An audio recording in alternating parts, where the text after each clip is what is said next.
Hello, everyone, and welcome back to Acupuncture's My Life. Now, in this episode, I'm going to discuss both the functions and the patterns of the small intestine. And the patterns are, as you should know by now, what causes this particular organ to not function properly and also play a part in disease or disorder. Now, understand, the small intestine has an interior-exterior relationship with the heart, whereas the heart is a yin organ and the small intestine is a yang organ. And this is the case pretty much for every internal organ. It has a paired organ, which would either be yang or yin. Now, the small intestine is a yang organ to the heart, which is a yin organ. So there are certain disorders that do affect the heart that also affects the small intestine. And we'll touch on that later. But for now, I need everyone, before discussing the functions of the small intestine, to momentarily attempt to block their understanding of the Western concept of the internal organs completely. Because again, to an acupuncturist, its functions as well as patterns of disorder or disease are somewhat similar but different, can be confusing. And this is when you're trying to compare it to, or attempting to compare it to, the Western concept of its functions and patterns. So allow for an acupuncturist to make that translation, and this is being done so that you can understand the benefits behind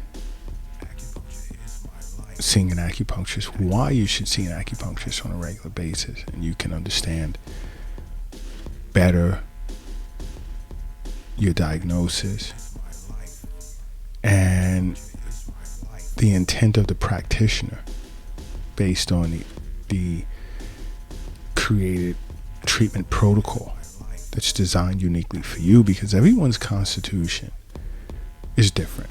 No one is the same. And that's how you're seen in the eyes of an acupuncturist. No one is the same. And as an acupuncturist, our job is to reestablish the balance of yin and yang, whereas to a physician, that's considered homeostasis, because the body is strong enough to heal itself. It's designed to heal itself. All right? But just take a moment and attempt to block your basic understanding of the Western concept of the internal organs completely. Why? Because to an acupuncturist, the small intestine has two main functions, which are it controls receiving and transforming, as well as it separates fluids.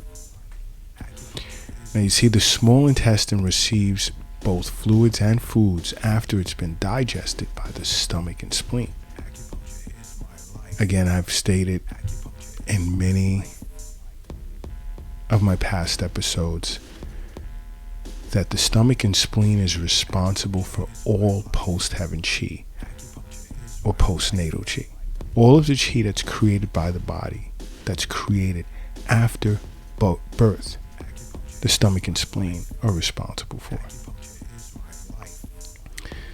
Now, after essence has been extracted,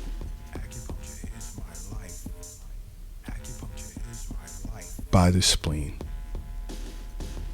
the support of the stomach.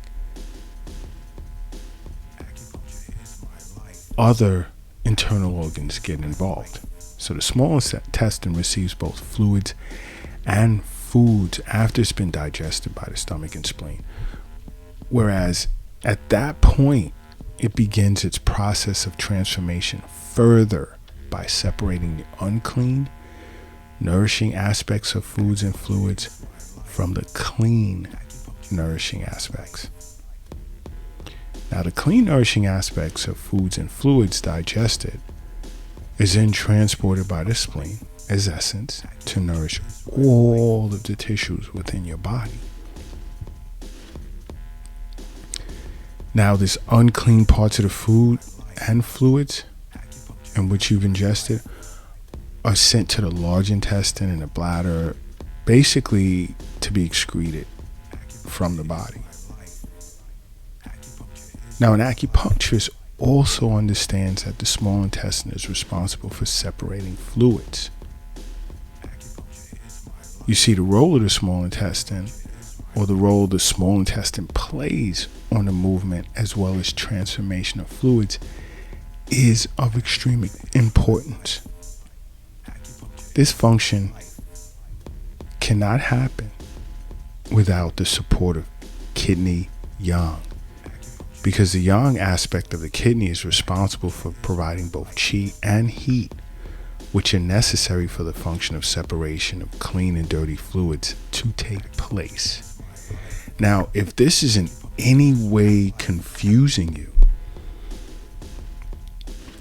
go back or go to the functions of the kidney on the Acupuncture is My Life YouTube channel and just review that. And it'll remind you of the basic powers of both kidney yin and kidney yang, and the importance of the kidneys in pre-heaven qi. This is the qi in which your body creates while you're in the womb. Once you come out of the womb, post-heaven qi is then created, and the spleen and stomach control this. So, again, if any of this is confusing to you, go to the Acupuncture is My Life YouTube channel and watch, not listen to, but watch the episode on the functions of the kidneys, as well as even the spleen and stomach. They're two separate videos, but just watching them would clear up a lot. Now, the clean part of the fluids is sent to the bladder for excretion as urine, and the dirty part of the fluids is sent to the large intestine, where some of the dirty fluids then get reabsorbed, and the rest is used to soften the stool for excretion. Now, when it comes to the small intestine, I want you to keep in the back of your head, the main function of the small intestine is that of receiving and transforming food by separating the clean from the dirty part, as well as it also has an important function in relation to the movement of fluids, because it separates the clean from the dirty. And in order to carry out this function in relation to fluids, the small intestine communicates with the bladder, helping the bladder function of qi transformation. Again, if any of this confuses you, because I need you to remember this for when I'm discussing certain diseases, things begin to come together. If any of this is confusing you, again, go to the Acupuncture is My Life YouTube channel and watch the functions of the different internal organs. Now, the small intestine transforms food But it can only do that when it's aligned with this process being formed or having been formed by the spleen.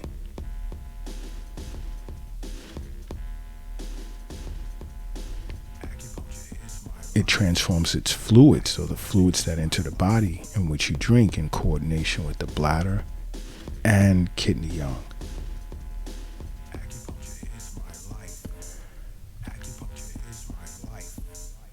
Now, what can affect or cause problems with the small intestine, as understood by an acupuncturist? One can be diet, of course, and two can be as a result of emotional strain. Now, when it comes to diet, the small intestine is affected by the types of foods eaten based on its energy, which is key. Let's take, for instance, if you're eating too much in the way of cold and raw foods, then it creates cold in the small intestine. As with, if you were to eat too many or too much hot foods, it creates heat in the small intestine. And this affects its functions, creating patterns. And I will give you examples of that in a moment. Now, when it comes to emotional strain, right? The small intestine can be affected, let's say, by sadness. And it's basically when sadness, not just simple sadness, but sadness that affects you to the point where it destroys your mental clarity and capacity for sound judgment. Now, worry also affects the small intestine as well. And excessive worry tends to lead to chi stagnation of the small intestine. Now, you're going to begin to understand the connections between the small intestine and other organs relative to pattern, because the emotion in which worry is tied to is either the spleen and sometimes even the lungs. But because of the small intestine's relationship to the spleen when it comes to processing foods, essence to be distributed throughout the body, in this case, worry that can affect the spleen can also affect the small intestine and vice versa. Another organ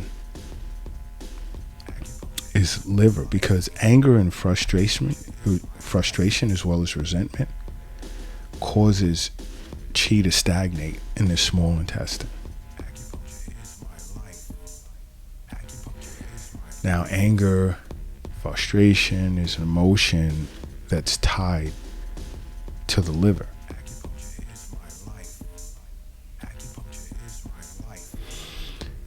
So, if you were to ever go back to past episodes and the functions of the organs, or have watched functions of the organs on the Acupuncture My Life YouTube channel, you would see that how much liver controls the chi that flows throughout the entire body, because one of its functions is to ensure the smooth flow of chi throughout the body. So liver chi can stagnate anywhere in the body, even in the small intestine.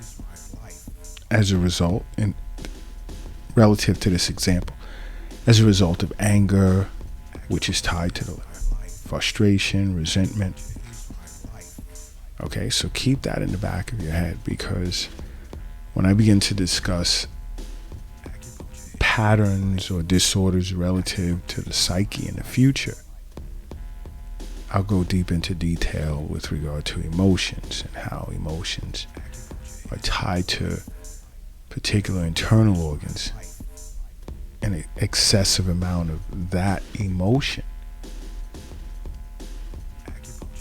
can disrupt the flow of chi and blood within a particular organ, causing disease, certain types of disorders. Because to an acupuncturist, the human organism is one. It's one. And its theory of health is based around yin and yang.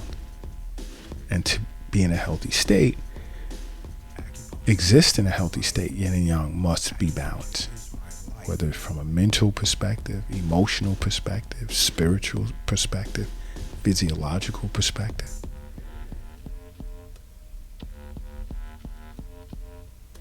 And it's the responsibility of the acupuncturist, when disharmony between both yin and yang presents, to restore balance, so that the body is able to heal itself. Examples, let's say, of patterns of the small intestine. Full patterns. Normally I start with the empty patterns, but I'll give you a few examples of full patterns. There can be full heat in the small intestine. You ever experience, let's say, insomnia, mental restlessness, mouth ulcers or tongue ulcers, pain in the throat, even slight deafness? Like you feel as if you're losing your hearing. Like, what's wrong with it? An uncomfortable feeling accompanied by heat in the chest area, abdominal pain, and then only a desire to drink cold liquids. And it'll also be like, let's say, dark urine, but not in large amounts. Just you urinate and you don't release as much urine. It's just a small amount. And there can even be burning pain when you urinate. And it's extreme when there's blood in the urine. This is a sign of full heat in the small intestine. You see, to an acupuncturist, just noticing abdominal pain, ulcers that are appearing on your tongue, and dark, scanty, and painful urination are enough for an acupuncturist to diagnose full heat in the small intestine. What can be the cause of that? Of course, your diet. Now, that can come from an excessive consumption of hot foods, like when you're eating a lot of meat, spices, or drinking too much alcohol. This can lead to full heat in the small intestine. And in some cases, when there's heat in the small intestine, there's stomach heat as well. And I speak on stomach heat when I discuss the functions and patterns of the stomach, which should be the last episode that was done. Now, what else can cause full heat in the small intestine to an acupuncturist is, again, we're going right back to emotions, anger, frustration, resentment, which is related to the liver, worry, that can be tied to either the spleen or the lungs, can also lead to heat in the small intestine. A treatment principle, the way an acupuncturist can treat that, is basically to drain this excess heat. The terminology used by an acupuncturist would be to drain small intestine fire. That's like when there's like a lot of heat. All right. Now, a person can also experience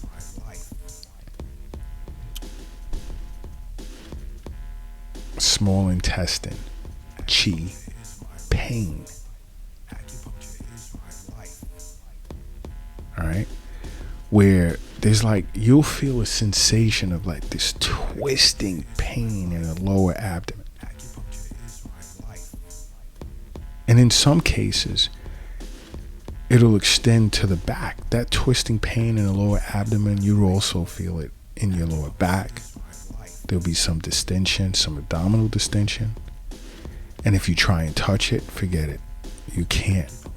You wouldn't allow anyone to touch it, and you would naturally just shy away from touching it yourself. You'll feel very gassy. And for men, along with that twisting pain in the lower abdomen, this pain can radiate down to the testicles. And I've seen these types of cases at the Acupuncture's My Life clinic here in New York City. Now, what can cause that? Diet, excessive consumption, again, of cold and raw foods. Because cold and raw foods interfere with the transformation function of the small intestines. Here we go again. It's about balance. Yin is cold, yang is hot. And when they're evenly balanced together, you have normal body temperature, 98.6, 98.7. And you're well regulated at that point. But now, if you're eating an excessive amount of yin energy foods, which are cold, it can affect the yang energies within the body, potentially suppress them, or create excess cold. Now, another cause of small intestine chi pain can be due to emotional strain. Again, these emotions being anger, frustration, and resentment, which tends to induce liver chi or cause liver chi to stagnate.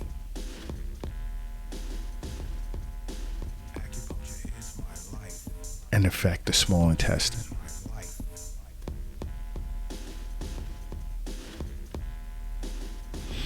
And liver chi stagnation, emotions are usually, for the most part, the cause of small intestine chi pain. Emotions. Yes, I know I said cold and raw foods as well, but emotions. And an acupuncturist, in this case, can move small intestine chi and promote the smooth flow of liver to clear up small intestine chi pain.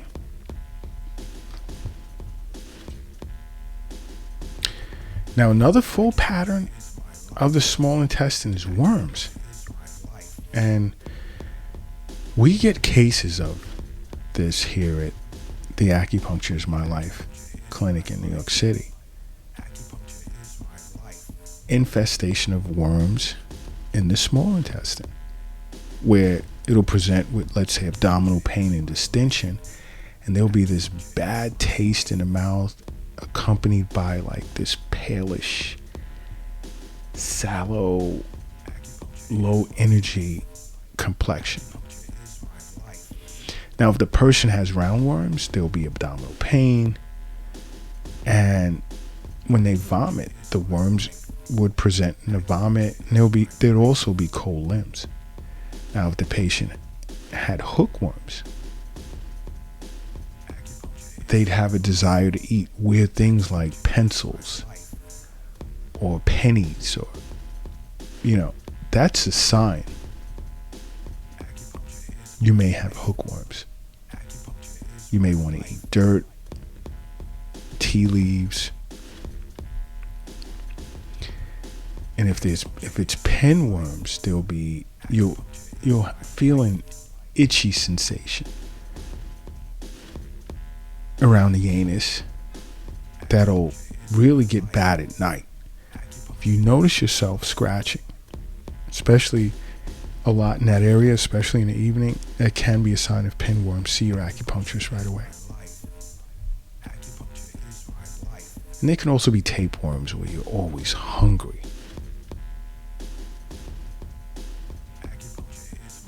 And how does this happen? It's just, this is an external situation where you've basically eaten food that's not clean.